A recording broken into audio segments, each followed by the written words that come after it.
Assalamualaikum warahmatullahi wabarakatuh. Innal hamdalillah nahmaduhu wa nasta'inuhu wa nastaghfiruh wa na'udzu billahi min shururi anfusina wa min sayyiati a'malina. May yahdihillahu fala mudilla lahu wa may yudlil fala hadiya lahu. Ashhadu an la ilaha illallah wahdahu la syarika lah wa ashhadu anna Muhammadan abduhu wa rasuluh. Ya ayyuhalladzina amanu taqullaha haqqa tuqatih wa la tamutunna illa wa antum muslimun.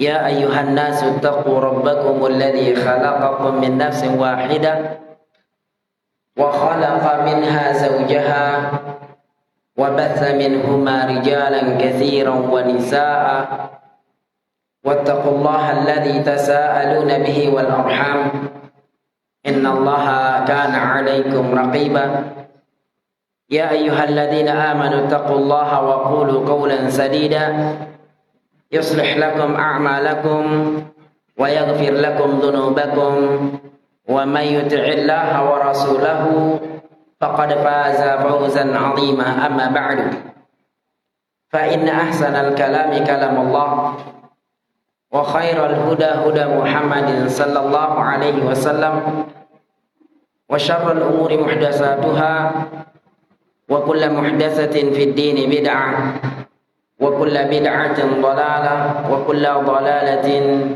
fin nar. Alhamdulillah, akhwani wa akhawati, a'azzani Allah wa iyyakum jami'an. Di sore ini alhamdulillah kita diberi kemudahan oleh Allah Subhanahu wa taala. Kemudahan dalam segala hal. Mudah melaksanakan aktivitas-aktivitas keduniaan kita. Dan juga alhamdulillah kita dimudahkan oleh Allah melaksanakan aktivitas-aktivitas yang berkaitan dengan akhirat kita. Dan semoga kita bisa menjadi hamba-hamba yang bersyukur kepada Allah Subhanahu wa taala atas kemudahan-kemudahan tersebut. Salawat serta salam semoga tercurahkan untuk Nabi kita Muhammad bin Abdullah sallallahu alaihi wasallam serta keluarga beliau, sahabat-sahabat, dan orang-orang yang senantiasa istiqamah dalam ittiba'nya, mengikuti Rasul sallallahu alaihi wasallam sampai datangnya hari kepastian dari Allah, yaitu kematian. Akhwani wa akhawati, a'azani Allah wa iyyakum. Kita masuk dalam bab al-qasru wal jam'u wa salatul maridi wal khawfi. Bab tentang salat qasar serta salat jama', digabungkan antara dua salat. Kemudian salatnya orang sakit dan tata cara pelaksanaan salat ketika datang atau tiba rasa takut, suatu kejadian yang menyebabkan kita takut. Tapi sebelumnya kita ambil faedah sedikit tentang pembahasan yang lalu, yaitu sighah atau kaifiyatil adzan. Bagaimana sunnah yang dianjurkan dalam Islam bagi para muadzin ketika dia menyampaikan adzan tersebut. Yustahabbu ma yali, disunnahkan ketika melantunkan adzan, yaitu at-tarassul. Apa at-tarassul? At-tamahul. Adzan itu harus pelan-pelan. Nah, sighah adzan diambil dengan cara pelan-pelan. Sementara sighah iqamah disunnahkan al-isra', bersegera. Jadi ketika melantunkan adzan itu pelan-pelan. Tarassul namanya. Jangan terburu-buru. Nah, sementara ketika iqamah itu disunnahkan al-hadar, yaitu al-isra', bersegera. Sebagaimana sabda Nabi sallallahu alaihi wasallam dalam riwayat Imam Tirmidzi, juga Imam Al-Hakim, perintah Nabi kepada Bilal ibn Rabah radhiyallahu an. Nabi bersabda, "Idza adzanta fatarassal wa idza aqamta fahdar." Apabila engkau melantunkan adzan, maka pelan-pelan. Dan apabila engkau iqamah, dipersegera. Jadi iqamah itu agak cepat, adzan itu agak pelanan. Bukan suaranya yang pelan ya. Mungkin mengambil jarak napas itu.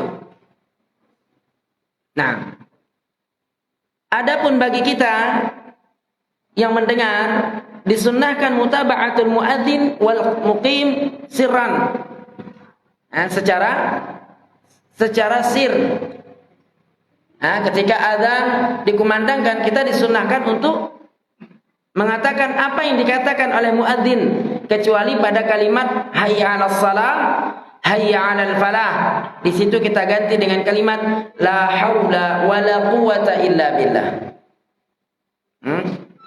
Kalimat la haula wala quwata illa billah ini juga salah satu wasiat Nabi kepada para sahabatnya untuk sering-sering mengucapkan kalimat tersebut.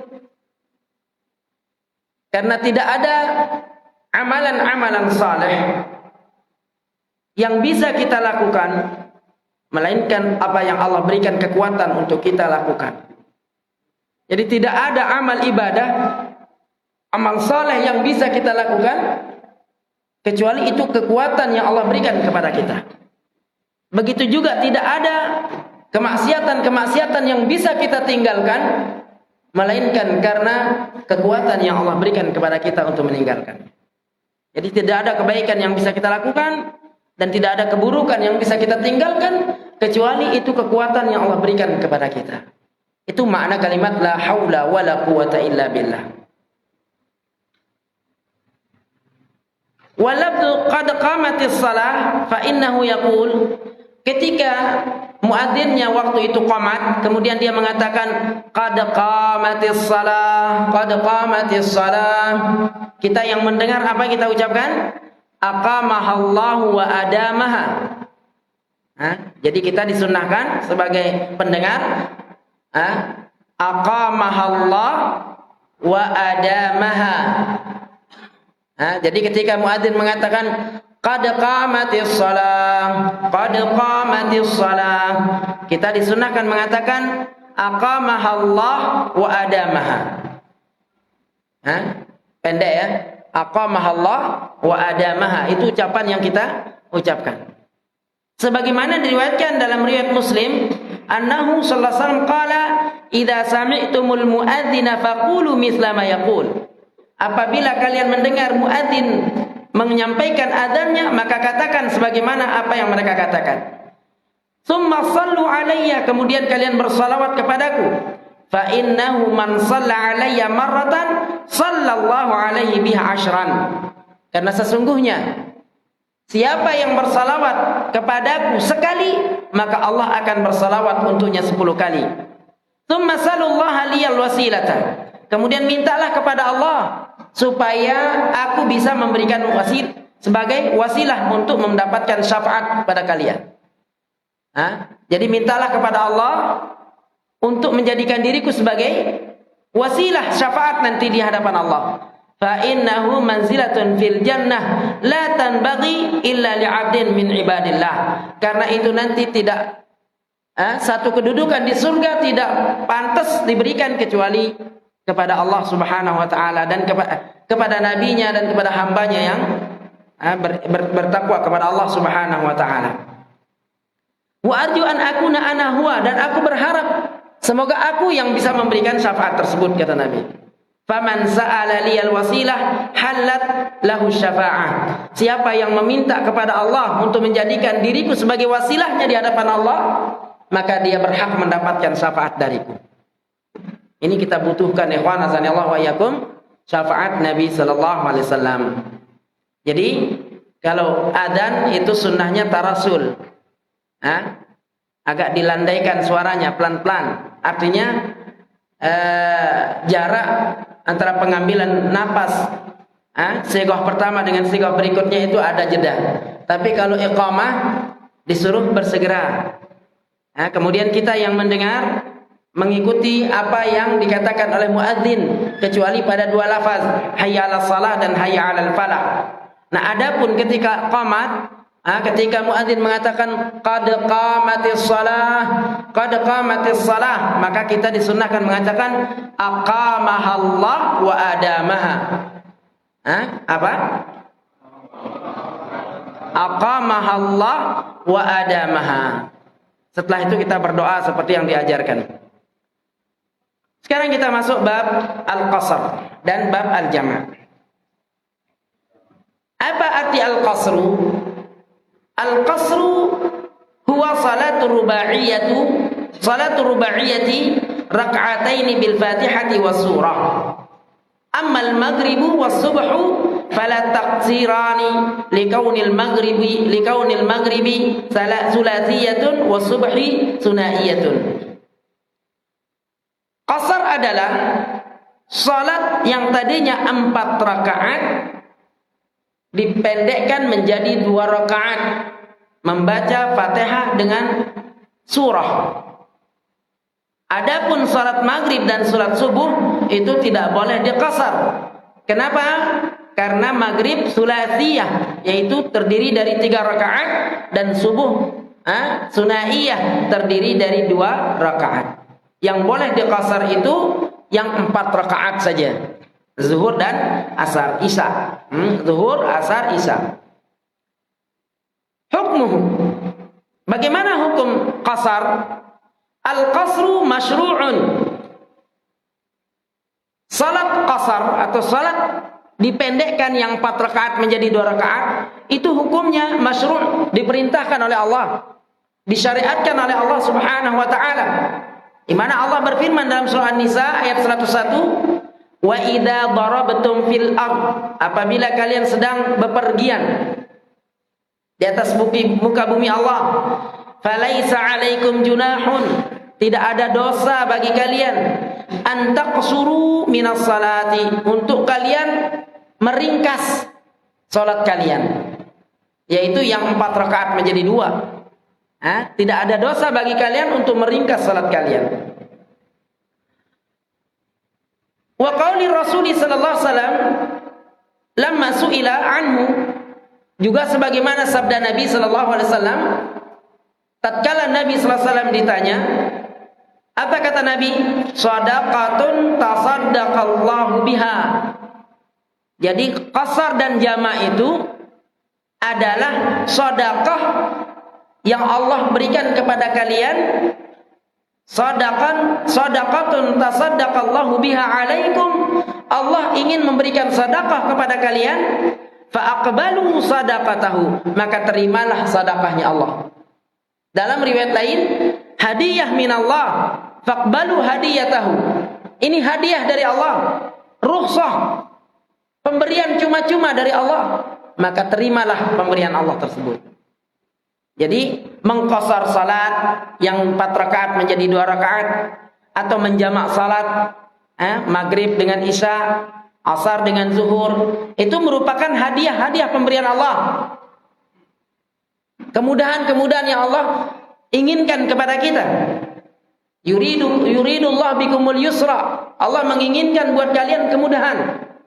Wala yuridu bikumul usra. Allah tidak menginginkan kalian sulit, tidak. Jadi ini hadiah yang Allah berikan, maka terimalah hadiah tersebut. Wa muwadhabatu Rasul alaihi salatu wassalam taj'aluhu sunnatan muakkadah. Bahkan ini Nabi jadikan sebagai sunnah muakkadah. Di setiap bepergian Nabi sallallahu alaihi wasallam tidak pernah Nabi tinggalkan yang namanya qasar atau jama'. Di setiap pergi beliau musafir. Begitu juga yang dilakukan oleh para sahabat Nabi. Jadi ini sebagai pelaksanaan sunnah Nabi, dan dikatakan sunnah muakkadah. Artinya Nabi tidak pernah meninggalkan perbuatan tersebut. Kemudian tentunya ikhwan azanillah wa iyyakum, kita menjama atau kita mengqasar itu tentunya butuh penjelasan ilmiahnya. Berapa jarak baru boleh diqasar. Berapa batasan-batasan masafah untuk bisa diqasar? Qala al-muallifu lam yuhaddidin Nabi sallallahu alaihi wasallam lil qasri. Nabi tidak pernah membatasi, menentukan, lam yuhaddid. Tidak ada ketentuan atau tidak ada batasan yang pasti. Tidak ada ketentuan yang pasti dari Nabi untuk mengqasar. Yang yuntaha ilayya fil qasar, sehingga itu menjadi patokan dalam mengqasar salat. Jadi tidak ada patokan yang tahdid, tidak ada batasan yang pasti dari Nabi kita, tidak ada patokan yang pasti. Wa innama jumhuru sahabati wat tabi'in wal a'immati nadharu ila al masafati allati qasara fiha Rasulullah fawajaduha taqarubu arba'ata baradin. Akan tetapi jumhur sahabah, kemudian jumhur tabi'in, kemudian jumhurul a'immah, mereka memandang bahwa masafah jarak di mana Nabi mengqasar itu mereka menghitung. Misalnya Nabi keluar dari Madinah, kemudian dia salat mengqasar yang 4 rakaat menjadi 2 rakaat di satu tempat, itu ternyata dihitung oleh para sahabat, dihitung oleh para tabi'in, kemudian dihitung para a'immah, ternyata hitungannya itu berapa? 48 kilo. Atau yang disebut dengan arba'ata baradin. Jadi arba'ata baradin itu 48 mil, 48 kilo. Sini Tanu belum ya? Dari Alas? Dari Alas. Belum juga. Dari Alas ke Tanu belum juga ya? Berarti hanya sekedar jamak saja. Jamak sempurna 4 rakaat 4 rakaat. Qasar belum. Jadi 48 mil. Haddan adna li masafatil qasri. Ini batasan paling dekat. 48 kilo ini paling dekat. Berarti lewat dari itu sudah boleh mengqasar. Sini Taliwang. Sini Taliwang bisa? 44 kilo dari Alas ke Taliwang. 44 kilo ya. Masya Allah. Faman safaraha fi ghairi ma'siyatillahi sanna lahul qasar. Barang siapa yang musafir dalam jarak 48 kilo tersebut, musafirnya bukan dalam tujuan bermaksiat. Dia bukan dalam tujuan bermaksiat kepada Allah, maka disunnahkan bagi dia untuk mengqasar karena ini hadiah dari Allah. Fa yusalli rubaiyata adz-dzuhra wal 'ashra wal 'isya itsnatain. Maka dia diberi rukhsah salat yang 4 rakaat menjadi 2 rakaat. Zuhur, asar dan isya. Syaratnya bukan dalam rangka bermaksiat kepada Allah. Dia benar-benar musafir, mungkin tujuan nuntut ilmu, atau mungkin karena dia mau dagang di sana. Tentunya dagang ini dengan niatan ingin mencari rezeki supaya dia bisa memberi kesejahteraan kepada keluarganya. Maka ini juga bagian dari ibadah kepada Allah Subhanahu wa taala. Jadi hitungan adna paling pendek jarak itu paling dekat yaitu 48 kilo. Baru boleh qasar. Ibtida'ul qasri wa intiha'u.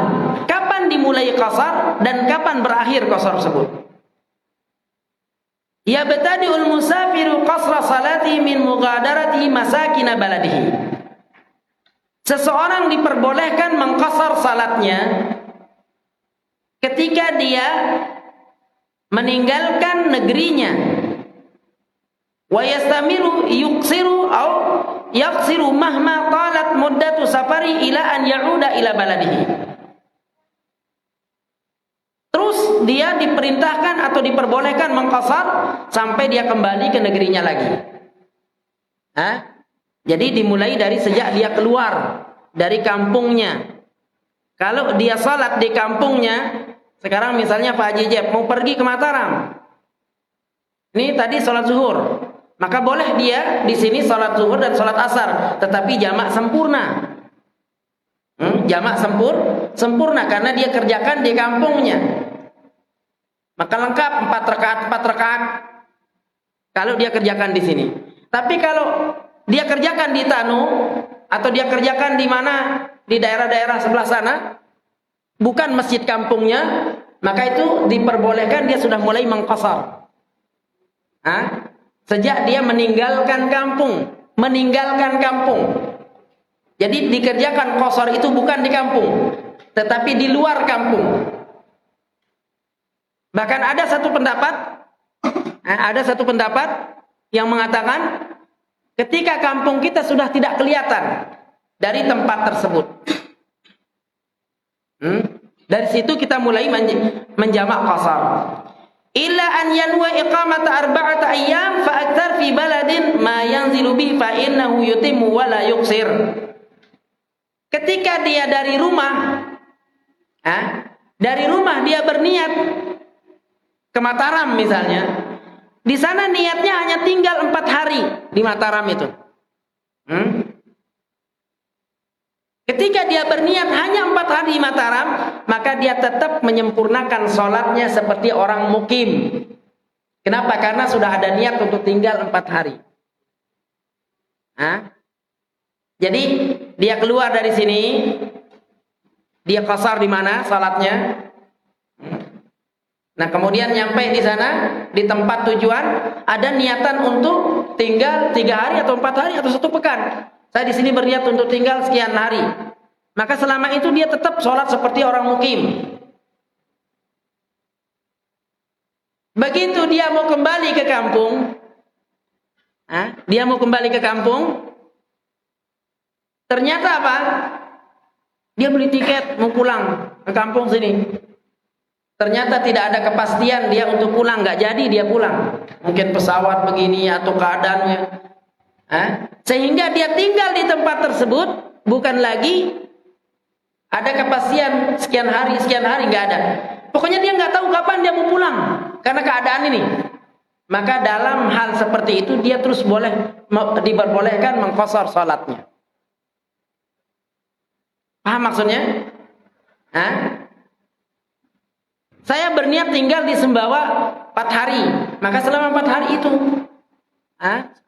hari itu, saya sholat seperti orang mukim di sini. Tetap meskipun saya jamak dia. Karena jamak itu tidak ada keharusan musafir dulu. Meskipun saya boleh jamak gitu. Pas sudah 4 hari, saya berangkat ke Tanu mau beli tiket. Katanya Tanu sedang ribut, anginnya macam kencang, nggak jadi pulang. Sampai kapan ini keadaan seperti ini? Sampai kita nggak tahu, kata orang-orang di sana. Maka sejak itu saya boleh mengqasar lagi sampai saya bisa kembali ke kampung halaman. Karena ketidakpastian kapan kita kembali dengan keadaan tersebut. Kecuali kalau sudah tinggal sini aja 2 hari lagi atau 4 hari lagi sudah ada niatan, maka tetap salatnya itu seperti orang muqim. Biniyatil iqamati yastarihu khataruhu. Karena dengan adanya niat untuk tinggal di situ, hilanglah kekhawatiran dirinya. Wa yahda'u baluhu wa lam tabqa al-'illatu allati syar'a aw syuri'a min ajliha al-qasru. Wahya qalaqul musafir wan sighalu balihi bimahamin safarihi. Kenapa diperlakukan qasar tersebut? Karena ketidakpastian untuk kembali itu, sehingga dia diperbolehkan qasar. Nah, kalau dia sudah niatan mukim, berarti sudah tenang dia di tempat tersebut, sehingga dia harus sholat seperti orang-orang yang asli di kampung tersebut. Waqat makatha Rasulullah SAW di Tabuk 20 yauman yaqsuru shalah. Nabi pernah tinggal di Tabuk selama 20 hari. Tidak ada kepastian kapan kembali itu. Nabi selama itu dia mengqasar salatnya di Tabuk 20 hari. Karena kepastian untuk kembali ke Madinah itu tidak ada. Wa qila li'annahu lam yanwi al-iqamata biha. Karena Nabi tidak ada niatan untuk tinggal di situ. Tidak ada niatan tinggal di situ. Saya berangkat dari Lombok ke sini, nggak ada niatan untuk 2 hari, 3 hari. Cuman keadaan yang menjadikan saya tinggal di sini. Keadaannya apa? Nggak ada kapal nyebrang, laut bergejolak. Jangan sampai hati bergejolak ya. Laut bergejolak gitu. Keadaan seperti itu yang menyebabkan saya nggak karuan di sini. Kapan baliknya itu nggak ketahuan. Meskipun saya 30 hari, 1 bulan di sini tetap diperbolehkan qasar. Karena tidak ada niatan tinggal di tempat tersebut seperti muqim.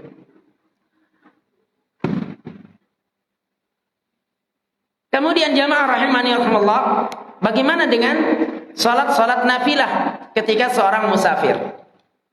Ingat beda pelaksanaan jamak dengan qasar. Kalau jamak itu tidak ada batasan masafahnya, tidak ada. Bahkan kita di rumah ketika kita kerja lelah dari kampung sana, misalnya kita dari Mataram, nyampe sini zuhur, capek, nanti khawatir nggak bisa bangun, kelelahan, sewaktu-waktu boleh dijamak. Padahal nggak ada kerjaan.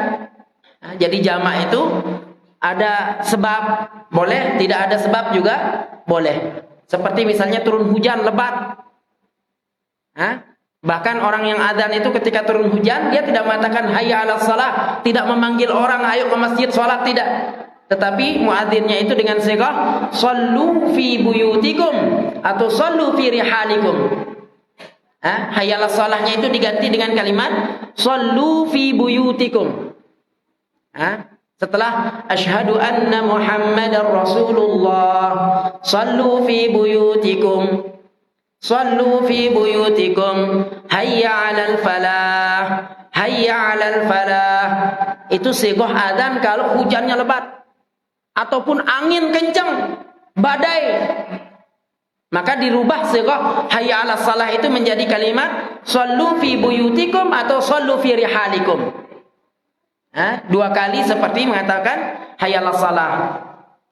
Nah, adapun nafilah, ikhwan azanillahu wa iyyakum, idza safara al-muslimu lahu ayatruka sa'iran nawafil min ratibatin wa ghairiha ma 'ada ragibatil fajri wal witir. Adapun salat nafilah, qabliyah atau ba'diyah, itu diperbolehkan kita meninggalkannya kecuali qabliyah subuh sama salat witir. Diperbolehkan kita meninggalkan yang lain. Qabliyah Isya, ba'diyah Isya, qabliyah zuhur, ba'diyah zuhur, qabliyah asar, qabliyah maghrib, ba'diyah maghrib. Itu boleh kita tidak lakukan. Qabliyah subuh ditekankan karena dia hampir sunnah muakkadah. Juga begitu salat sunnah witir. Fa innahu la yusinu tarkuhuma. Tidak baik meninggalkan 2 salat ini, yaitu qabliyah subuh sama witir. Faqad kana Ibnu Umar radhiyallahu anhuma yaqulu law kuntu musabbihan ay mutanaffilan la atmamtu salati. Seandainya aku ini musabbihan atau salat sunnah, niscaya aku akan sempurnakan salat-salat sunnah yang lain. Tetapi aku hanya melaksanakan witir sama qabliyah subuh saja. Itu kata Ibnu Umar radhiyallahu anhu. Kama kana lil musafir ayatanaffala bila karahiyatin ma sa'a minat nawafil. Sebagaimana juga para musafir untuk melaksanakan salat-salat sunnah, tapi jangan sampai ada karahiyah, keterpaksaan. Jangan sampai ada keterpaksaan. Faqad shallan Nabi sallallahu alaihi wasallam ad-duha 8 raka'atin wa huwa musafir. Nabi pernah melaksanakan salat duha 8 rakaat padahal beliau musafir. Jadi pernah Nabi melaksanakan salat sunnah duha 8 rakaat padahal beliau dalam keadaan musafir. Wa kana yatanaffalu ala dhahri dabbatihi. Bahkan Nabi pernah melaksanakan salat sunnah di atas tunggangannya. Jadi Nabi pernah salat sunnah di atas tunggangannya. Wa huwa fi tariqihi min safarihi. Dia di atas tunggangan dalam keadaan musafir. Jadi bagi kita ada rukhsah untuk meninggalkan salat-salat sunnah kecuali witir sama qabliyah subuh. Umumu sunnatil qasar li kulli musafir. Keumuman sunnah-sunnah qasar bagi setiap musafir. Keumumannya. La farqa fi sunnatil qasari baina musafir wa raqibin wa musafir masin. Wala baina raqibi jimalin aw sayyaratin aw ta'iratin illa al-mallahu idza kana la yanzilu min safinatihi tulad dhahri wa kana lahu bisafinatihi ahlun fa innahu la yusannu lahu al-qasaru bal alaihi ayutimma salatahu li'annahu kamustawtinin lisafinah. Tidak ada perbedaan bagi orang musafir, baik yang berkendaraan dengan tunggangan ataupun dengan jalan kaki. Baik kendaraannya itu onta ataupun mobil ataupun pesawat. Jadi dalam qasar ini sama saja. Dia tidak dilihat kendaraan yang ditunggang. Loh kan kita pakai pesawat dari sini ke Mataram cuman semenit 2 menit kan udah sampai, kita ngapain kita qasar? Tetap boleh di qasar. Bukan masalah kendaraannya yang dilihat, masafah yang ditempuh, jaraknya itu yang dilihat. Illal mallah, kecuali para pelaut. Kecuali para pelaut. Apabila dia tidak turun dari kapalnya selama masa itu berbulan-bulan, apa biasanya orang-orang yang di kapal itu apa namanya? Karena nakhoda kan ada sekolah yang berbulan-bulan keliling dunia itu. Kalau ini nggak sekolah dia ini. Itu para pelayar itu. Wa kana lahu bisafinati ahlun, maka dia sudah dianggap mukim di kapalnya itu. Dia nggak boleh qasar. La yusanu lahul qasar, tidak disunnahkan baginya untuk qasar. Bal alaihi ayutimma salatahu, akan tetapi dia harus menyempurnakan salatnya. Karena dia sudah menjadi penduduk dalam perahunya atau kapalnya. Dia sudah niatan 1 bulan, 3 bulan di situ, baru dia turun ke daratan. Li'annahu kamustawtinin lisafinah, karena dia diibaratkan ibarat penduduk di dalam kapal tersebut.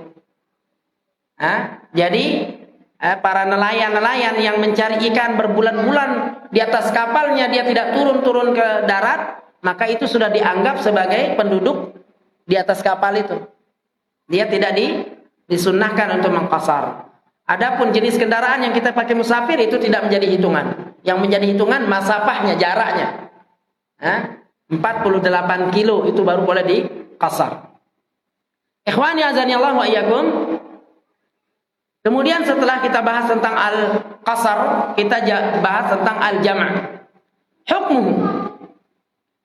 Al-jam'u rukhsatun jaizatun illa al-jam'a baina adh-dhuhraini yauma 'arafatin bi 'arafah wal isa'aini lailatal muzdalifah fa innahu sunnatun la takhyira fi fi'liha lima sahha anhu sallallahu alaihi wasallam annahu shalla adh-dhuhra wal 'ashra bi 'arafah bi adhanin wahidin wa iqamatain wa lamma ata al-muzdalifah shalla biha al-maghriba wal isya' bi adhanin wahidin wa iqamatain.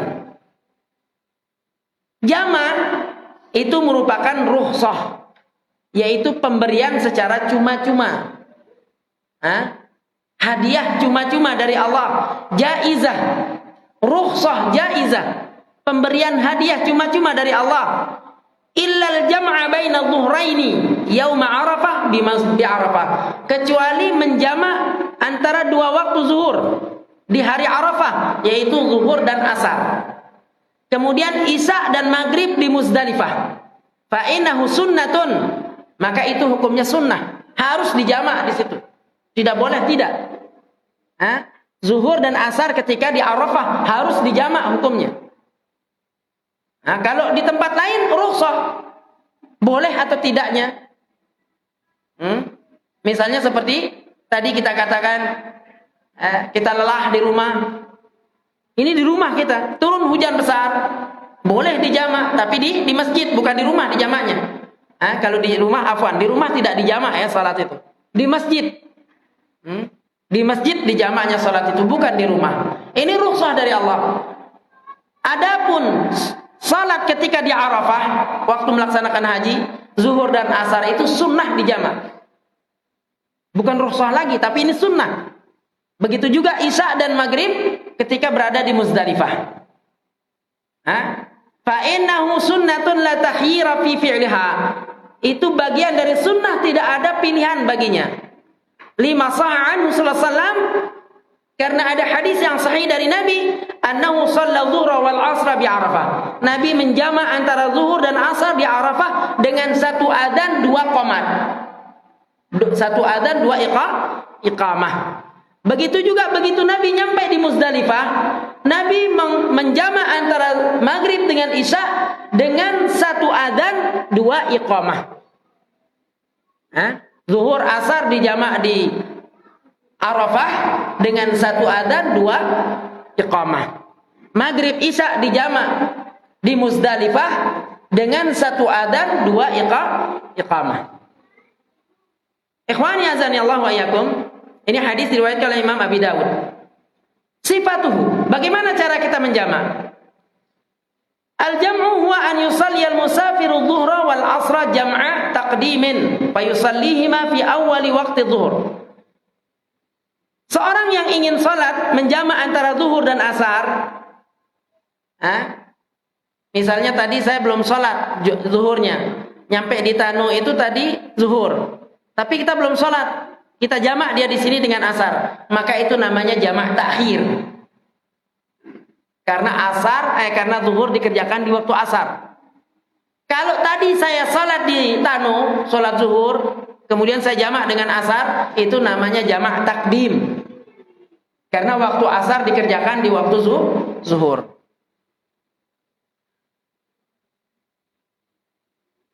Au jam'al maghriba wal isya jam'a taqdim au ta'khir fa salliha fi waqtin ihdahima.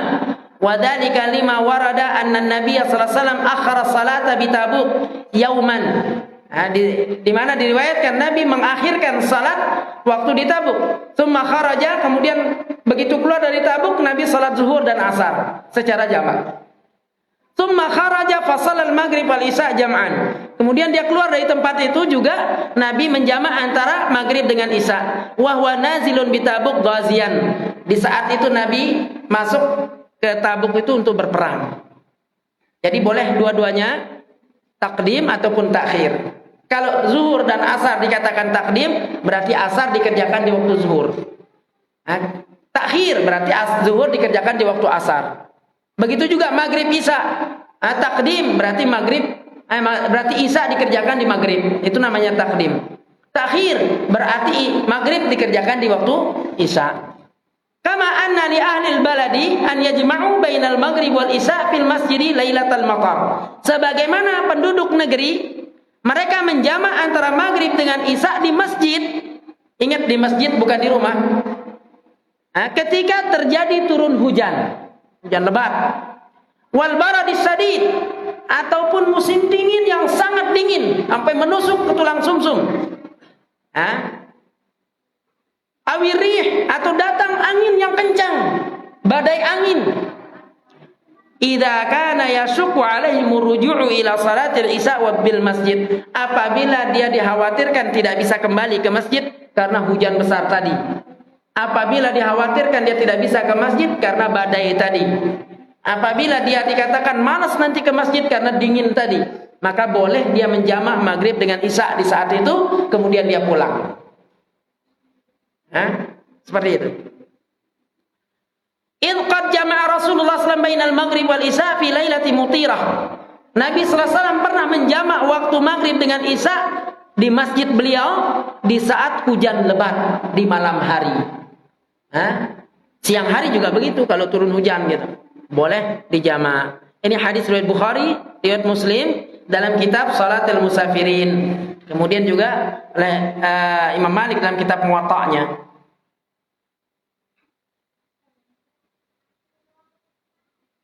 Kama anna lil maridi ay yajma'a baina adh-dhuhraini wal isa'ain idza kana yasuqu alaihi ada'u kulli salatin fi waqtiha. Sebagaimana juga orang sakit parah, dia di rumah ini, dia tidak ke masjid. Boleh bagi orang sakit ini untuk menjamak antara zuhur dan asar, antara isya dan maghrib, apabila dia sangat susah untuk melaksanakan salat tersebut. Ini kita bahas tentang jamak sempurna atau diqasar. Illatul jam'i hiyal masyaqqah. Karena alasan jamak itu adanya kesusahan untuk mendatangi masjid tersebut. Jadi alasan jamak itu karena ada masyaqqah. Ada sesuatu yang kita tidak bisa ke masjid lagi. Itu alasannya. Famata hasalatil masyaqqatu jazal jam'u. Kapan saja terjadi ada masyaqqah, ada sesuatu yang memberatkan kita untuk ke masjid, maka boleh bagi dia untuk menjamak. Waqad ta'arudul hajatu shadidatu lil muslim fil hadari kal khawfi ala nafsin aw 'irdin aw malin fayubahu lahul jama'. Maka sangat mendesak bagi waqad tu'radul hajah, kebutuhan untuk menjamak salat itu bagi orang Islam di saat-saat dia sebagai orang yang mukim, dia khawatir meninggalkan rumahnya, khawatir dengan dirinya, jalan menuju masjid ini sepi, rawan. Maka di saat sholat maghrib dia jamak dengan isya. Karena nanti kalau dia balik ke kampung, dia balik lagi ke masjid, jalannya sepi, rawan di situ, banyak begal, banyak rampok. Maka diperbolehkan dia jamak maghrib isya, kemudian dia pulang kampung. Atau dia khawatir terhadap apa? Mal, harta bendanya. Di rumah tidak ada orang, yang ada hanya istri dan anaknya. Dia nggak mau meninggalkan anak dan istri dalam keadaan sepi di tengah hutan rumahnya. Dia ada sholat jamak maghrib isya, kemudian dia pulang. Ini ada masyaqqah. Fayubahu lahul jamak, maka diperbolehkan bagi dia untuk jamak. Faqad sahha anna Nabi sallallahu alaihi wasallam jama'a fil hadari maratan li ghairi matarin. Dan dalam sebuah hadis yang sahih, Nabi pernah menjamak di saat beliau ada di Madinah. Beliau tidak musafir, beliau tidak jauh dari rumah, dijamak di situ tanpa ada udzur sedikit pun, tidak ada hujan, tidak ada angin, tidak ada ini. Nabi sallallahu alaihi wasallam pernah menjamak. Qala Ibnu Abbas radhiyallahu anhu, "Inna an-nabiy sallallahu alaihi wasallam shalla bil Madinah sab'an wa thamaniyan. Adh-dhuhra wal 'ashra wal maghriba wal isya." Nabi pernah, sungguhnya Nabi sallallahu alaihi wasallam salat di Madinah sab'an wa thamaniyan. 87 kali. Zuhur, asar, maghrib, isya.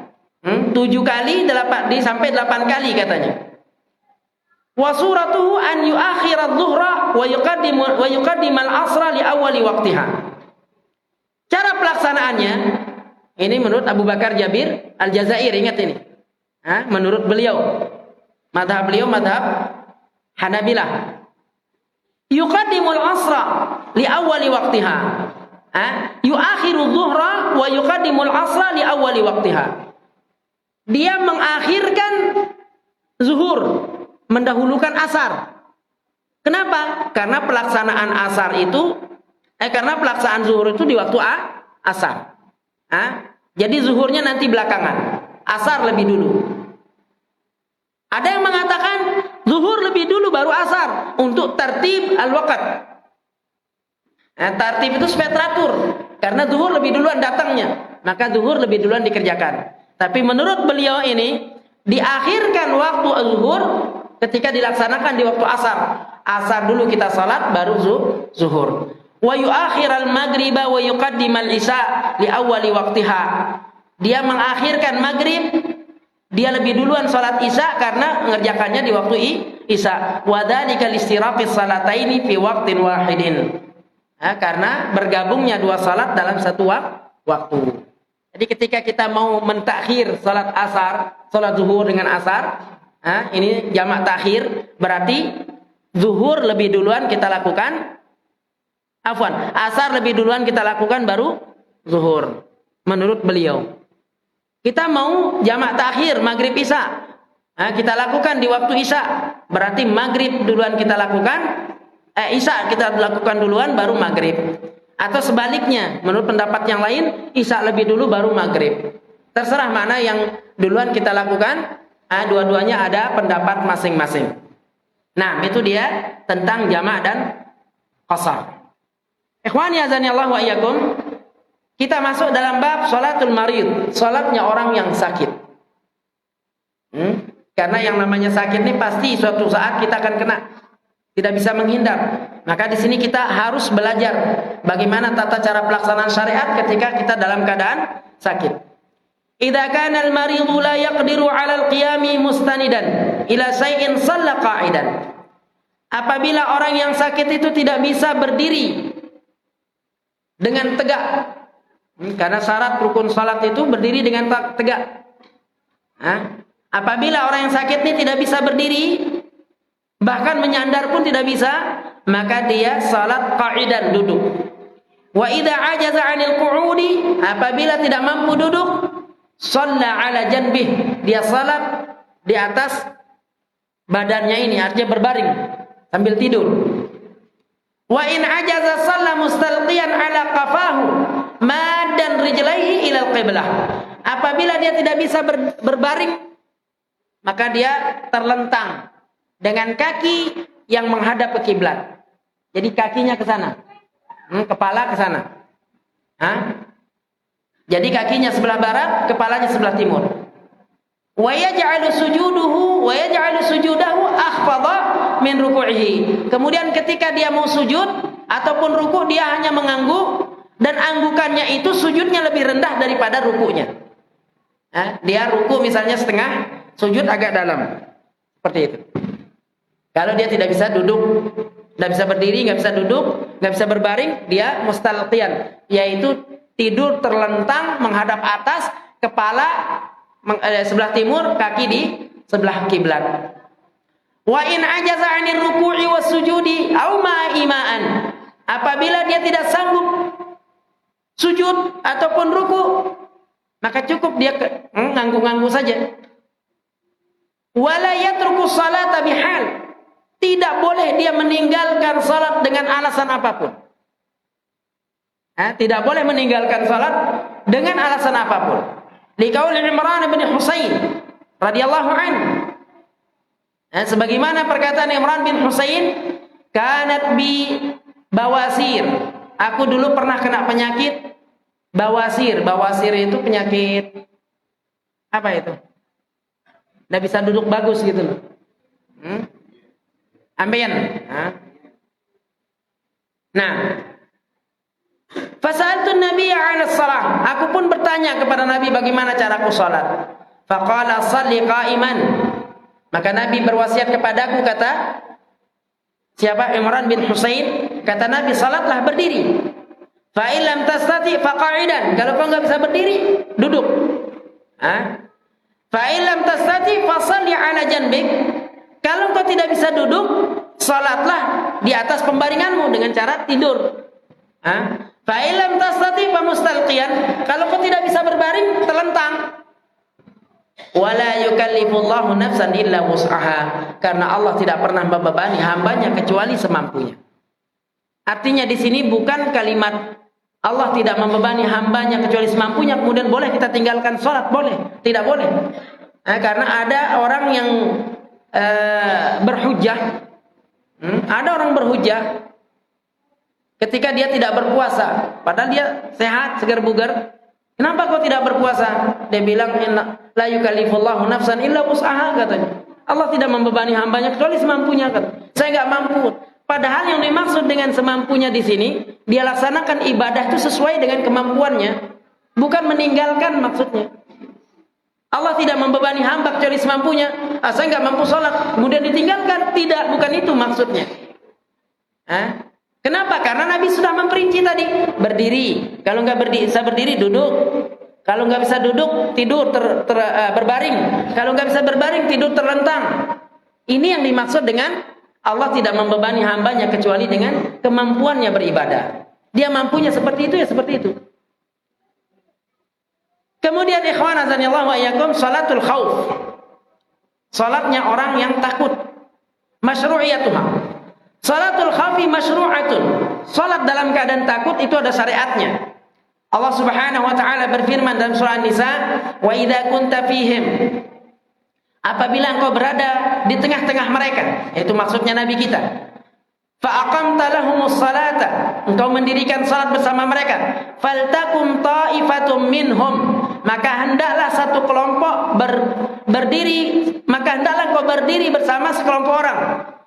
Ma'ak wal ya'khudhu aslihatahum, hendaklah mereka memegang senjata mereka. Fa idza sajadu falyakunu min waraikum, apabila mereka sedang sujud maka hendaklah di belakangmu ada orang-orang yang belum salat. Wal ta'ti ta'ifatun ukhra, maka hendaklah kelompok berikutnya datang. Lam yusallu, yang belum salat. Fal yusallu ma'aka wal ya'khudhu hidrahum wa aslihatahum, maka hendaklah mereka salat bersamamu dan sambil mereka membawa senjata. Berarti imam itu salatnya 4 rakaat, makmum itu salatnya 2 rakaat. Mau kita praktekkan? Mau kita praktekkan? Silakan. Tafadhol, semuanya berdiri. Semuanya berdiri, kita praktekkan salat takut. Salat khauf, suatu waktu mungkin ada perang di alas. Semoga kita tidak terjadi seperti itu ya. Nah. Ya. Nah, seperti biasa. Yang lain pada pegang senjata misalnya. Berdiri di belakang orang salat. Nah, kita salat dulu sini. Ya, sini. Kita salat. Nah, yang di belakang, yang lain boleh nonton sedang kayak beberapa orang ada yang bawa senjata ya. Kami salat sudah bersama 5 orang ini. Nah, sekarang kita duduk tahiyat kedua. Duduk tahiyat, tasyahud. Nah, kemudian selesai kalian salam. Salam kalian. Nah, kemudian kalian bangun, ambil senjata. Yang belakang tadi bawa senjata, duduk bersama saya. Ambil duduk. Nah, ambil duduk bersama. Nah, kemudian kita bangun. Allahu Akbar. Nah, saya salatnya 4 rakaat, yang makmumnya 2 rakaat. Nah, sekali lagi kita ulangi. Nah, sekarang ini rakaat pertama ini. Sekarang kita sudah dapat 2 rakaat, kita duduk tasyahud awal. Yang di belakang kita bawa senjata. Karena ini dalam keadaan takut. Kita sholat dalam keadaan takut ini. Nah, di saat tasyahud, yang ibu-ibu dan ibu bisa melihatnya. Nah, nanti praktekkan sama suami di dalam rumah. Terus kalian yang salam. Nah, kalian salam. Kemudian setelah salam bangun, kalian ambil senjata. Yang kelompok kedua langsung maju duduk bersama saya di tasyahud itu. Saya masih tasyahud terus. Nah, imamnya terus tasyahud ya. Nah, baru imamnya bangun bersama kelompok yang kedua. Melanjutkan 2 rakaat imamnya. Jadi imam melanjutkan 2 rakaat, makmum nanti yang kedua ini salamnya bersama imam. Makmum yang kedua ini nanti salamnya bersama imam. Itu cara. Makmum 2 rakaat dia salat. Iya. Tetap seperti itu. Kalau subuh tidak ada aturan seperti itu. Ini kita salat 4 rakaat. Kalau subuh tetap seperti biasa tadi. Jadi kelompok. Ya. Jadi ini yang salat 4 rakaat. Kalau dia 2 rakaat sama 3 rakaat, kita 2 kelompok salat. Nah. Jadi itu cara salat takut ya.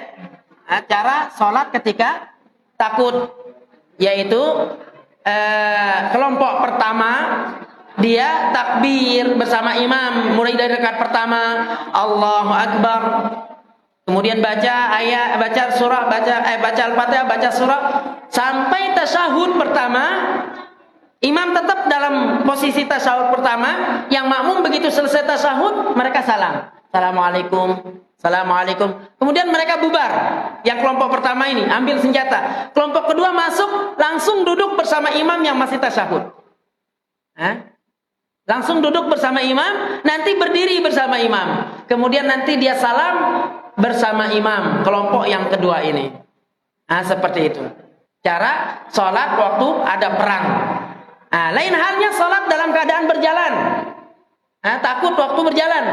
Nah, sambil Allahu Akbar, kita baca ayat sambil jalan, terus jalan. Nanti di mana kita habis membaca ayat, kemudian kita ruku. Tidak sempat ruku di situ karena kita khawatir dikejar. Maju lagi, sujud, bangun, baca ayat, terus seperti itu. Artinya, seperti yang dikatakan oleh penulis kitab ini, jangan sampai kita meninggalkan salat dalam keadaan apapun. Nah, itu cara salat khauf. Sifatu hafiz safar. Bagaimana cara salat khauf waktu musafir? Waradat fi salatil khawfi kaifiyatun mukhtalifatun maradduha ila halatil khawfi quwwatan wa dha'fan. Telah ada riwayat yang menjelaskan bagaimana cara kita salat di saat takut dan musafir. Itu ada dua pelaksanaan, tergantung berat atau ringannya rasa takut tersebut. Tergantung berat atau ringannya rasa takut tersebut. Wa ashhuru kaifiyatiha idza kana al-qitalu fi safar. Dan yang paling terkenal cara salat khauf ini di saat kita sedang musafir berperang, an yuqsimal mu'askaru ila ta'ifatain, untuk dibagi tentara itu menjadi dua bagian. Ta'ifatun taqifu tajahal adu, satu kelompok berdiri tetap membawa senjata menghadap musuh. Wa ta'ifatun tasuffu wara'al imam fayusalli biha rak'atan. Kemudian satu kelompok bersaf bersama imam, dia salat bersama imam. Wa yusbitu qa'iman wa taqumu ya fatusalli rak'atan ukhra wa tusallim. Kemudian begitu pada rakaat kedua, seperti tadi pelaksanaan kita itu, dia salam. Baru maju kelompok yang kedua. Kelompok yang baru salam ini ngambil senjata langsung menghadap musuh. Seperti yang kita lakukan tadi. Wa syahidu hadhil kaifiyati hadits Sahl bin Abi Hasmah. Sebagai bukti tentang pelaksanaan salat khauf yang tadi kita lakukan, yaitu hadis Sahl bin Abi Hasmah. Idja'a fihi anna ta'ifatan saffat ma'an nabi wa ta'ifatan waja'ahu al-adu. Satu kelompok bersaf bersama Nabi salat, kelompok yang lain tetap menghadap musuh. Fasalla billati ma'ahu rak'atan thumma sabata qa'iman. Kemudian Nabi salat bersama satu kelompok ini satu rakaat. Thumma sabata qa'iman, kemudian tetap berdiri. Fa'atimu li'anfusihim thumma ansarafu wajahal adu. Kemudian mereka menyempurnakan salat mereka dan menghadap musuh. Waja'ati ta'ifatul ukhra fa shalla bihimur rak'ah allati baqiyat min salatihi thumma sabata jalisan qa'imuna li'anfusihim thumma sallama bihim. Seperti itu tadi cara pelaksanaannya. Yaitu dua kelompok. Jadi dibagi tentara itu menjadi dua kelompok atau pasukan itu. Kelompok pertama dia sholat bersama imam, nanti dia salam sendiri, makmum itu. Imam tetap duduk dalam posisi tasyahud itu menunggu makmum yang berikutnya. Nah, nanti makmum yang berikutnya itu dia salam bersama imam. Jadi imam itu sholatnya 4 rakaat, makmum sholatnya 2 rakaat. Bagaimana dengan salat yang 2 rakaat subuh? Maka di situ kita membagi menjadi 2 kelompok dalam waktu yang berbeda sholatnya. Nah, idza lam yumkin qismatul jaisi listidadil qital, apabila tidak mungkin membagi pasukan karena perang ini semakin berkecamuk. Idza staddal qital wa lam tumkin qismatul jais sallu farada ala ayyi halin kanu musyatan aw rukbanan lil qiblati aw li ghairiha yumi'una ima'an. Apabila peperangan semakin parah, semakin berkecamuk, tidak mungkin dibagi pasukan ini, maka dia salat sendiri-sendiri, sambil lari, sambil jalan, tapi tetap menghadap kiblat. Di saat takbir itu tetap menghadap kiblat, yang nantinya kalau dia sudah lari kemana-kemana, tidak mesti harus menghadap kiblat. Jadi di awal takbir itu dia harus menghadap kiblat. yumi'una ima'an. Bisa juga dengan cara cukup sekedar mengangguk-anggukkan kepala, ruku lebih agak tinggi, sujudnya agak rendah. Tidak mesti harus langsung sujud ke tanah, karena ini perang semakin berkecamuk.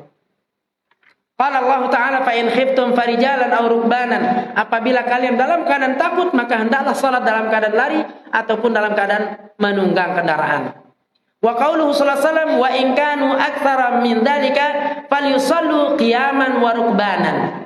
Kata Nabi, wa in kanu aktsar, apabila terjadi peperangan semakin dahsyat, maka hendaklah mereka salat dalam keadaan berdiri ataupun dalam keadaan menunggang ataupun dalam keadaan lari.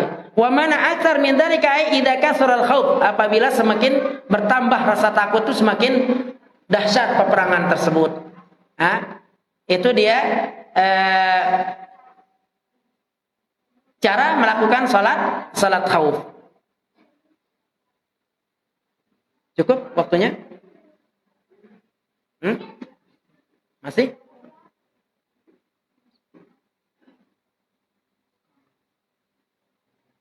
Nah, at-talibu lil aduwi awil haribu minhu.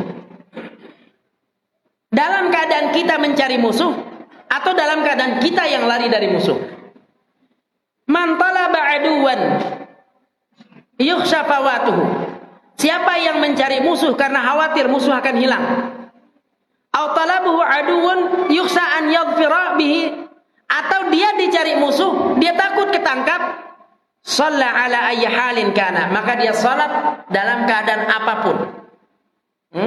Dia sedang mencari musuh karena takut musuhnya lari, atau dia yang sedang dicari musuh, dia takut dia ketangkap, maka salat dalam keadaan apapun. Masyan aw sa'ian ilal qiblah, dia berjalan, dia lari, yang awalnya dia menghadap kiblah atau selain kiblah. Wa hakadha kullu man khafa ala nafsi, demikianlah setiap orang yang takut pada dirinya, min insanin au hayawanin au ghairihima, baik takut dari manusia atau binatang atau yang lainnya. Shalla salatal khauf bihasabi halihi, salatlah seperti salatnya orang takut dalam keadaan apapun. Wa yashhadu li hadhil mas'alah qauluhu ta'ala, ini sebagai bukti bahwa bolehnya salat dalam keadaan lari, berjalan dan yang lainnya. Allah berfirman, fa in khiftum farijalan aw rukbanan, apabila kalian takut maka hendaklah kalian salat dalam keadaan rijalan, berlari, au rukbanan, ataupun menunggang kendaraan. Wa amalu Abdullah bin Unais, sebagaimana juga yang dilakukan oleh Abdullah bin Unais radhiyallahu anhu, faqad ba'athahu Rasulullah sallallahu alaihi wasallam fi talabil hudali. Ketika Abdullah bin Unais ini disuruh mencari musuh yang namanya Abdullah al-Hudali, faqala lamma khiftu an yakuna baini wa bainahu ma yuakhiru shalah, khawatir aku itu tidak bisa menangkap dia karena dia akan lari, dan aku khawatir salat akan berlalu, maka aku salat dengan cara yang yuakhiru shalah fantalaqtu amsi, aku pun salat dengan cara berjalan. Wa ana usalli umi'u ima'an nahwahu, sambil aku menunduk seperti yang diajarkan oleh Nabi sallallahu alaihi wasallam. Itu dia ikhwan azanillahu wa iyyakum, cara pelaksanaan salat qasar, salat jama', salat orang sakit, salat orang khauf atau rasa takut. Ada pertanyaan? Tafadhal. Kalau orang sabar itu berlaku pada orang yang muslim, Ustaz. Nah, Terus kan si mukmin ini kan sholatnya lengkap, Ustaz. Terus kenapa dia si ini bagaimana kalau si musafir ini? musafir ini makmum ini dia ngambil 2 rakaat, Ustaz? Gimana? Nah, pertama Nabi kita sallallahu alaihi wasallam mengatakan innama ju'ilal imam liyutamma bihi. Sesungguhnya dijadikan imam untuk diikuti. Kalau seorang yang musafir menjadi makmum pada orang yang mukim, maka hendaklah dia sempurnakan salatnya mengikuti imam, karena imamnya mukim. Tapi Kejadian di Tanut tadi, Ustaz. Kejadian di Tanut tadi, Ustaz. di Tanut tadi, Kejadiannya di Tanut tadi. Adi bermukim sama saya, puterannya berimam sama saya. saya juga kan berimam sama orang sana itu. Enggak, maksudnya Adi berimam sama saya. Dia kok ngambil 2 rakaat, saya bilang saya 4 rakaat, dia ngambil 2 rakaat. Nggak boleh. Nah, itu. Nggak boleh. Kenapa Akhirnya salah. Disuruh ulang. Hah? Yang berlalu. Jadi nggak boleh. Kalau imamnya mukim, kalau imamnya mukim, kita yang musafir tetap sholat seperti orang mukim. Ikut yang mukim, karena Nabi menyuruh kita dijadikan imam karena untuk diikuti. Nah kalau kita yang musafir jadi imam, kita mau qasar, kita kasih tahu makmumnya, saya ini musafir, saya mau qasar, silakan nanti disempurnakan sholatnya. Berarti balik. Balik. Harus sebenarnya ngikuti orang yang mukim. Nah, wallahu a'lam bishawab. Nah, Ini tentang masbuk. iya. Karena pas awal itu kita ikut gerakan sholat, kita ikut gerakan sholat imam. Bagaimana dalam bentuk bacaannya Ustaz? Apakah kita baca tasawuf awal atau gimana? Nah, Terus yang kedua Ustaz, anak istri di rumah mana baiknya sholat berjamaah atau sholat sendiri-sendiri? Nah, yang pertama ketika kita datang ke masjid, ternyata imam itu sedang tasyahud gitu ya. Kita masuk di sholat tasyahud itu. Maka kita sebagai makmum juga membaca apa yang dibaca oleh imam, tetap tasyahud juga. Nanti kita bangkit, kita baca mulai Fatihah, baca yang lainnya gitu.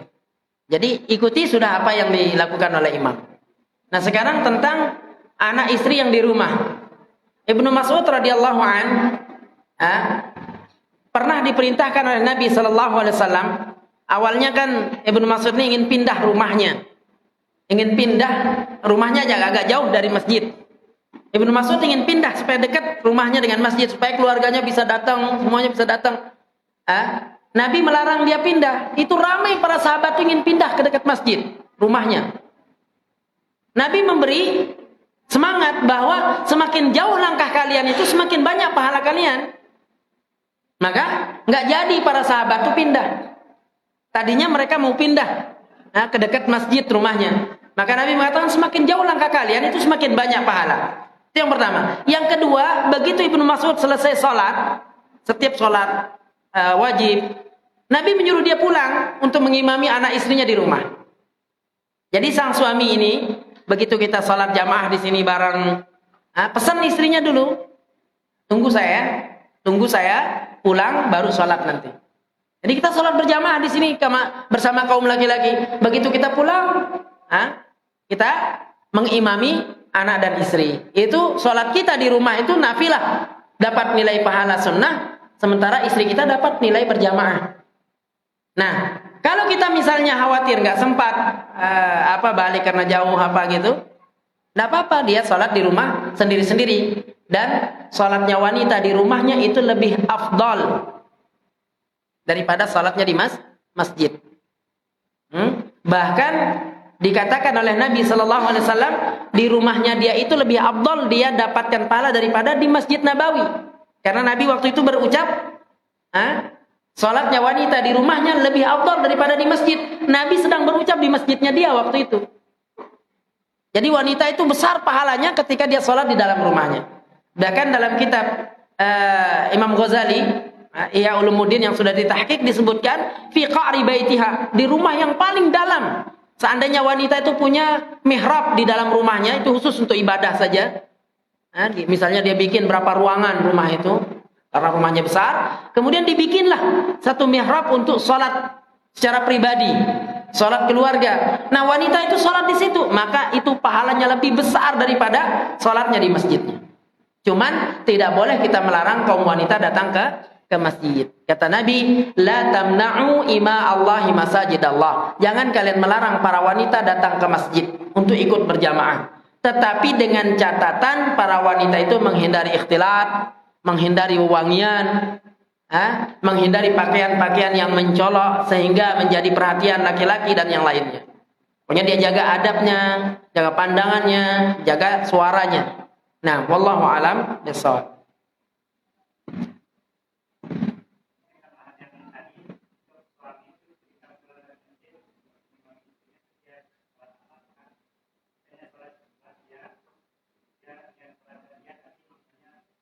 Nah, bukan dia niatkan untuk sholat ba'diyah atau qobliyah, bukan. Dia niatnya untuk ngimami istri sudah. Dan dia dapat pahala sunnah, bukan pahala sunnah qobliyah ba'diyahnya, bukan. Nanti lain dia kerjakan ba'diyahnya qobliyahnya lagi. Jadi sholatnya itu dapat pahala sunnah. Dia ngimami istrinya, itu dapat pahala sunnah dia, bukan sunnah qobliyah atau ba'diyah. Niatnya itu bukan. Jadi misalnya saya selesai sholat zuhur, kemudian saya pulang ke rumah, saya niatkan sholat ba'diyahnya di rumah, tapi istri saya jadi makmum, bukan. Tetap kita niatnya itu untuk mengimami sholat zuhur itu, dengan dapat pahala sunnah. Ya, nanti kalau kita mau ba'diyahnya, ya setelah itu baru ba'diyahnya. Nah, karena ba'diyah dan qobliyah itu kan 2 rakaat, sementara kita ngimaminya 4 rakaat. Paham maksudnya? Ini kan 4 rakaat kita ngimami. Sementara ba'diyah dan qobliyah itu 2 rakaat. Nah, tetap pahala sunnah dapatnya itu yang 4 rakaat itu. Nah, wallahu a'lam bishawab. Ya.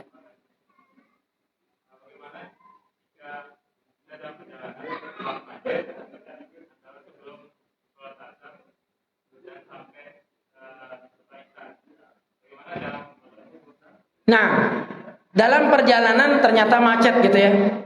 Kemudian kita mau sholat asar, maghrib, isya. Bagaimana cara mengqadha'nya? Salat itu tidak ada yang diqadha' ya. Salat tidak ada yang diqadha', yang ada itu di jama' atau di qasar. Jadi ucapan kita saja itu ucapan orang Indonesia yang bilang, nanti saya qada nanti. Nanti saya qadha' dia di waktu berikutnya. Tidak ada yang diqadha' salat itu. Jadi salat dalam keadaan apapun, bahkan Nabi pernah waktu di Tabuk, karena kelelahan Nabi SAW tertidur, ikhwan. Jadi tidur, selesai malam tidur, Nabi bilang sama para sahabat, siapa yang mau ngeronda supaya ada yang membangunkan kita salat subuh nanti, katanya. Supaya ada yang membangunkan kita salat subuh. Ternyata yang ngeronda itu pun kebablasan tidurnya, karena sama-sama lelah. Jadi ada sahabat yang siap ngeronda, membangunkan sahabat salat, membangunkan Nabi salat. Ternyata yang ngeronda ini pun kebablasan tidurnya. Apa yang membangunkan Nabi SAW? Rasa teriknya matahari. Belum sholat subuh ini. Jadi yang membangunkan Nabi dan para sahabat itu rasa teriknya matahari. Di saat itu pun Nabi langsung sholat subuh. Dia tidak tunda-tunda. Artinya tidak ada yang diqadha' dalam sholat ini. Kalau yang diqadha' itu kan pemahaman kita yang sekarang kita nggak bisa lakukan karena kebablasan waktunya. Nanti sudah kita qadha'. Itu pemahaman kita, qadha' itu kan. Padahal Nabi SAW tidak ada sifat mengqadha' salat. Yang ada kapan kita ingat langsung lakukan. Jadi misalnya asar belum ini, maka lakukan di saat itu juga dalam keadaan apapun. Nah, jadi jangan ditunda. Besok asar berikutnya saya lakukan. Asar yang akan datang itu di situ saya qadha. Jadi pemahaman kita qadha itu artinya bisa diundurkan, tidak. Di saat kita ingat kita lakukan. Seperti yang dilakukan oleh Nabi di waktu waktu di Tabuk. Di situ dia bangun sementara dia belum sholat subuh, maka langsung Nabi melaksanakan sholat subuh. Padahal sudah terik matahari itu sudah kencang itu. Nah, wallahu a'lam bishawab. Jadi tidak ada dalam syariat itu mengqadha' salat. Nah,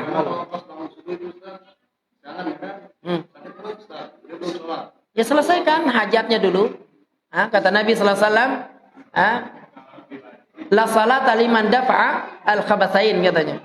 Tidak boleh salat bagi orang yang menahan rasa sakit. Tak sakit perut atau menahan kentut, itu enggak boleh waktu mau salat. Jadi batalkan salatnya. Laksanakan hajatnya, padahal dia belum salat, ini udah mau siang ini. Enggak apa-apa, laksanakan hajatnya baru mulai salat. Nah, la yukallifullahu nafsan illa wus'aha. Tidak ada pembebanan syariat dari Allah kecuali semampu kita. Nah, Allah.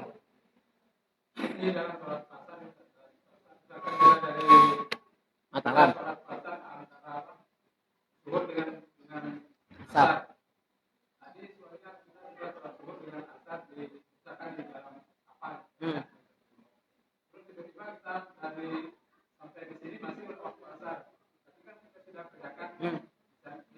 Di kapal itu. Tidak apa-apa. Kalau antum mau sholat lagi bersama jamaah di sini, maka antum dapat pahala sunnah. Enggak dilaksanakan juga enggak jadi masalah. Oh, kan ini masih siang nih. Nah, makanya dikatakan tadi apa? Hadiah. Subhanallah jamaah rahimani wa rahimallah. Kita sholat zuhur misalnya ini. Sholat zuhur. Tiba-tiba hujan besar. Selesai sholat zuhur itu. Antum jamaah. Antara asar dengan zuhur ini. Begitu selesai imamnya assalamualaikum warahmatullahi wabarakatuh. Assalamualaikum warahmatullahi wabarakatuh. Sempat wirid dikit. Tahu-tahu cerah lagi. Hilang hujan itu. Maka ini hadiah dari Allah. Enggak mesti antum sholat lagi nanti. Kan ini bagus sekali cuacanya. Padahal kita sudah sholat tadi. Nah, itu hadiah dari Allah. Lillahi hadiyatun la tuhibbu an turfadha hadiyatuhu kama la yuhibbu ilal ma'siyah. Allah memiliki hadiah-hadiah yang dia tidak suka hadiahnya ditolak sebagaimana Allah tidak suka dengan maksiat. Jadi Allah punya hadiah-hadiah, tidak suka hadiahnya Allah itu ditolak. Seperti tadi turun hujan. Itu hadiah. Sebagaimana Allah nggak suka dengan maksiat. Nah, begitu selesai hujan ternyata begitu selesai kita jamak ternyata selesai hujannya, maka itu hadiah dari Allah. Ya sudah, selesai sudah. Enggak perlu memikirkan lagi, oh kan masih cerah waktunya, kan kita nyampe rumah masih asar, masih bisa istirahat, enggak perlu dipikirkan. Itu rukhsah bagi antum untuk istirahat. Nah, wallahu a'lam.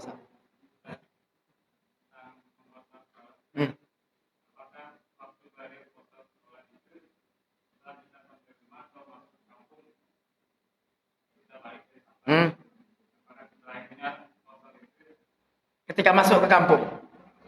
Iya. Qashar itu selama kita masih di luar. Nah, kalau udah masuk kampung berarti kita sudah mukim. Tapi jamak masih boleh. Ingat, jamaknya masih boleh, jamak yang sempurna itu. Misalnya saya baru datang dari Mataram. Padahal ini kampung saya nih. Mudah-mudahan. Itu jamak gitu. Jamak dia. Jadi apa ya? Jamak dia boleh, tapi qashar nggak boleh. Karena kita sudah mukim. Paham? Nah, wallahu a'lam. Canda itu Haji Umar. Jangan jangan dimasukkan nanti. Ya.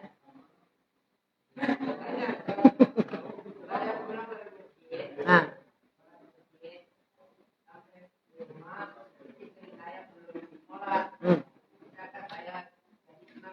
Boleh. Boleh jadi imam lagi. Nah, boleh. Nah, itu tadi yang ditanyakan itu. Nah, boleh. Ya.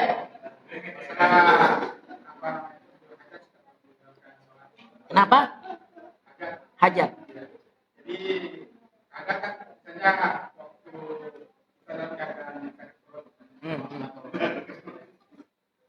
kita sholat, jadi kadang yang timbul, kadang yang enggak. Apakah saat yang timbul itu kita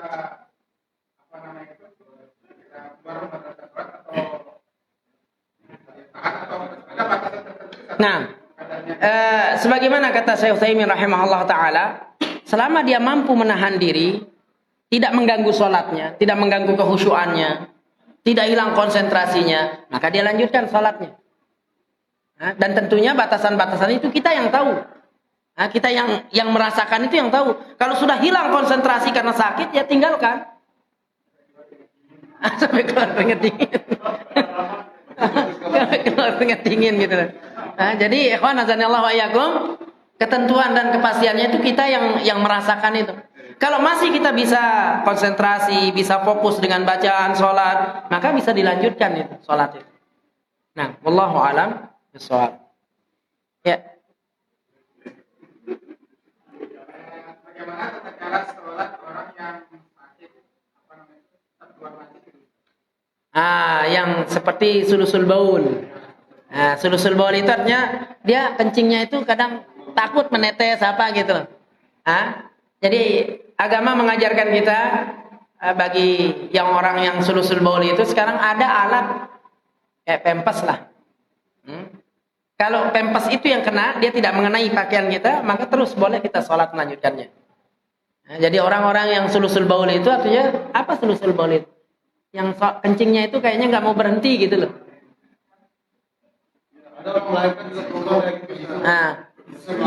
Nah, dia boleh sholat pakai pempes itu. Dia pakai pempas, dia sholat, tetapi setiap mau sholat dia harus berwudu. Meskipun dia mengatakan saya nggak batal tadi wudu saya, tetap dia diharuskan berwudu. Tajdidul wudu, memperbaharui wudunya, terus memperbaharui wudunya. Terus dicuci lagi. Pempasnya? masa pempasnya dicuci? Iya dicuci, terus pakaikan pempas gitu loh. Bukan pempasnya yang dicuci, buang pempasnya. Nah, jadi itu diperbolehkan baik bagi wanita ataupun bagi laki-laki melakukan sholat dalam keadaan seperti itu.